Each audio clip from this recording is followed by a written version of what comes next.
When we hear about people getting sentenced to death, we never expect to hear that a young boy would be sentenced to death. In today's world, that would be seen as outrageous.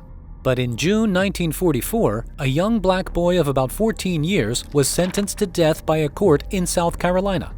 This boy, who had been arrested by police officers from his home, was accused of committing 2 murders.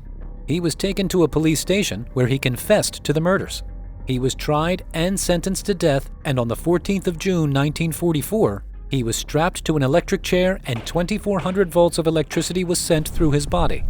70 years after his sentencing, his case was tried again at court, and this time around, he was proven innocent. This boy's name was George Stinney, and he was the youngest boy to be sentenced to death. But what was this boy's story? And why did he admit to a crime he didn't commit? If you're interested in knowing more about George Stinney and the conditions that led to his arrest and conviction, then you should watch this video to the end. And if you have not subscribed to our channel, please click on the subscribe button so you get notified when more stories like this drop. So, on a fateful day in March 1944, 2 white girls, aged 11 and 7, went riding their bicycles in Alcaloo in search of flowers. After riding for a while, they passed by a farm belonging to George Stinney's family. They saw George playing outside with his younger sister, and one of the girls stopped to ask George and his sister where they could find maypops. The 2 girls rode away on their bicycles. That was the last time the girls were seen alive. And George Stinney's life took a downward spiral. So after the girls failed to return back to their parents' house that day, a search party was formed. Several people in the city, including George Stinney's father, joined in the search party. The next day, the girls' bodies were found buried in a soggy ditch, and George Stinney was accused of committing the murders. I'm sure you're wondering why the police officer thought a young boy of 14 committed the murder. Well, eyewitnesses told the police that they saw George talking to the 2 girls in front of his family house, and this made the police officers believe that George had something to do with the murders, as he was the last person to see the girls alive.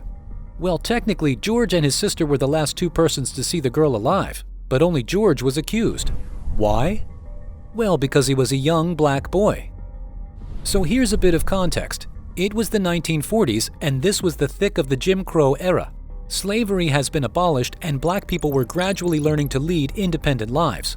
But there was still segregation. The black people lived on the other side of town, separated by a train track, and most of the black people there lived in company houses. And most of them literally were walking on eggshells. So the city was largely a racist one, and this affected George Stinney's entire case.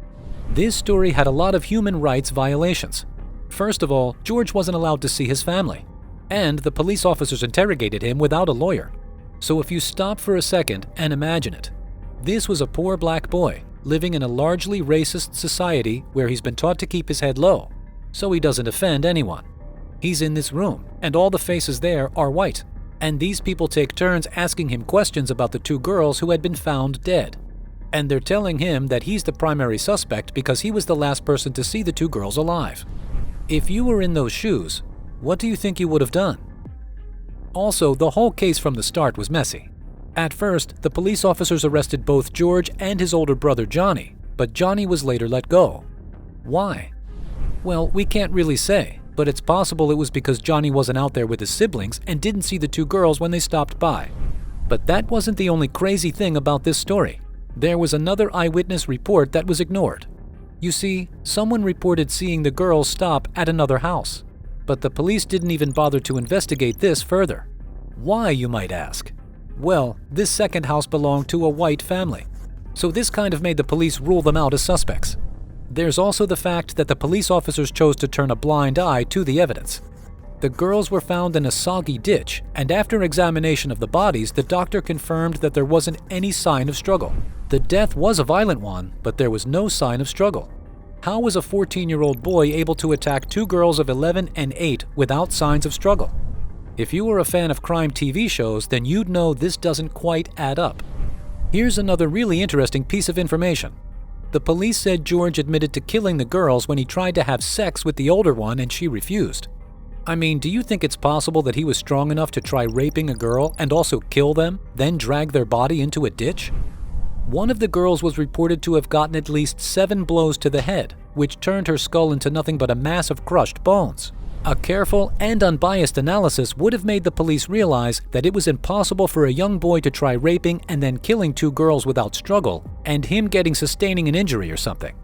And what happened to DNA evidence? The case keeps getting crazier.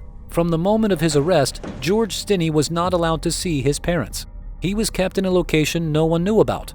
For the entire 83 days he was in detention, George did not see his parents or siblings. His family were also forced to flee where they were living. There were rumors of possible lynching, and this made George's family feel very unsafe, and they had to leave where they were staying and travel somewhere far. They knew they had no fighting chance. After the supposed confession, the case was taken to court, and after 10 minutes, George was found guilty and sentenced to death. The crazy thing about the case was that there wasn't enough evidence to link George with the murders. No DNA sample. No motive. Well, the rape might have been considered a motive, but there was nothing to back this claim even. The only significant evidence they had was the supposed confession made by George Stinney, which should never have been admitted into evidence. And the trial lasted for only 10 minutes. I mean, that's definitely not enough time to hear a case and reach a conclusion. But why was the verdict reached so quickly? Well, here's why. Firstly, the jury was an all-white jury in a very racist city, in the midst of Jim Crow, and the defendant was black. Secondly, George Stinney from the moment of his arrest was already seen as guilty. Even before the case reached the court, everyone already assumed that George was guilty, and a large number of people in the city wanted him dead. Plus, back then, 14 was the age of responsibility, and a child of 14, if found guilty of a crime, can be sentenced to prison. So even if the evidence wasn't enough, poor George had already been casted as guilty by the court of public opinion, and we could say the court felt they had to go with the public, lest they risk a public outrage. Thirdly, the lawyer assigned to the case, a white man, didn't do much to defend the poor boy. He didn't call in any significant witnesses to the stand. Neither did he try to poke the prosecution case. And a lot would have changed if he had allowed witnesses. It was as though he too believed the boy had really committed the murders. Lastly, George's family couldn't even go to the trial because of the fear that they would be attacked by an angry mob. So there was no way for them to attest to George's person. And research has shown that having family members present in court can help a client's case. It's just so insane if you think about it. So George Stinney's trial ended, and he was sentenced to die on the electric chair. On June 16, 1944, George Stinney walked into the execution room with a Bible under his arms. He was strapped into the electric chair, his face covered with a mask. As 2,400 volts of electricity coursed through him, the mask on his face fell off to reveal George Stinney's teary face, saliva dripping out of his mouth. In a span of 83 days, he had been accused of murder, tried and sentenced to death, making him the youngest boy to be sentenced to death. 70 years later, the injustice was overturned. On December 7, 2014, a court overturned the judgment and declared George Stinney innocent. After months of deliberation and examination of the evidence, George Stinney was found to not be guilty. This time around, his family were given the chance to talk. His sister testified that they were watching the cows together at the time of the crime. And a former cellmate of George Stinney told the court that the boy, while in prison, denied committing the murders. In Johnny's own words, George had spent a large amount of time in prison crying, saying he was innocent and that he didn't kill the girls. Even though it took over 70 years for George Stinney's name to be cleared, his family were glad justice was served, even though it was too late. And you might be wondering that if George Stinney didn't commit those murders, then who did? Well, there's a claim that the real murderer was a 26-year-old white man named George Burke, who admitted to the crime on his deathbed 3 years after Stinney's death. But his family, however, deny this. If you enjoyed watching this video, don't forget to support us by subscribing and sharing it with your friends.